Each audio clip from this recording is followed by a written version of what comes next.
So today I thought I'd just do a couple little videos to give you some tips on tensioning your cables. Some people's kind of struggled with after they have tensioned their cables in the tensioning device and they have crimped them, and then they cut that cable and the little one-way valve comes out like this. They have a hard time getting that one-way valve off.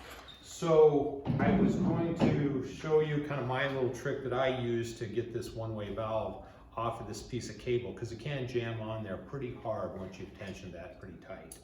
So what I do is I take the little vice grips that's provided in the tensioning kit, and I just grab it right behind there, back by the large end of the one-way valve. And if you just take that and use that as a leverage, you can pop that loose, and you can hear it pop loose, and then you can pull that one-way valve off. And it's just, there's two little pieces in here that gets jammed. They're just like little wedges, and that's what actually bites on and holds the cable while you're tensioning.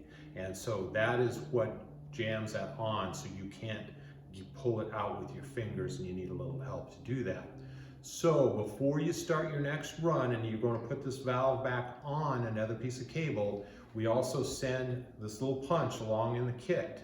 And what this little punch is for is you put it in the front side of the one-way valve here, and you can see these two little halves in there. That is what holds the cable. And so you take this punch and you want to just push it in there, and you want to make sure both of those operate freely. And that will make it easy for you to put on the cable the next time you do that. Thank you.